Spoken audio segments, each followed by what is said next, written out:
also could do exactly what I'm doing.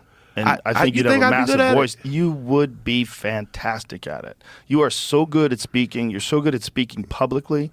You know, in the few times that I've seen you speak on political issues and social issues, when you speak publicly, you're brilliant at it. Yeah. You're brilliant at it. Thank you. You're a great conversationalist. You're a kind person. Absolutely. And that's very, very important for a person like yourself, especially that has so much influence. Yeah. Be a kind person. Man. You can do it. Betty Clarence would say, "Be nice. Be nice. Be nice." Be nice. She was a mean heifer in her day, though. My grandma, she would tell this story, Joe, of how there was this pretty girl who went to school with him.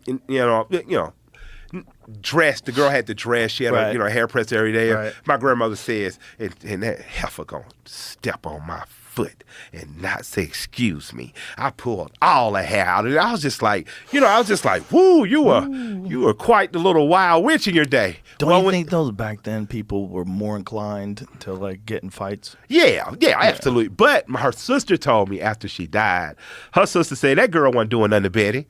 That girl wasn't doing nothing to Betty. That girl was just walking around her own business, and Betty stood behind that door, so that girl hit her. And so my grandmother apparently had been such a meanie in her life that by the time she got old enough and wise enough to raise us, she would just tell me and my sister stuff like that. Be nice. Wow.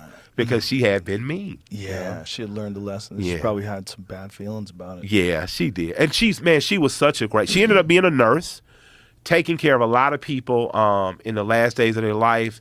You know, even after some people, I can remember people like Miss Hayes and running out of money. And my grandmother never stopped going.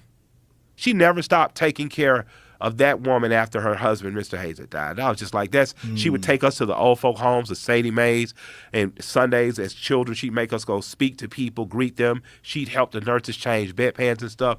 And I think that she realized at some point in her life that what was more important was for her helping her fellow human being and her neighbor versus, being mad because someone had slightly more than her. That's beautiful. Well, that's just life though, right? Mm-hmm. Learned lessons in life and acquired wisdom. Yeah. Yeah. And trying to pass it on to your kids so they get to skip a couple steps. That's what I realized that ultimately she was teaching me and my sisters. Like gets past the point of lusting.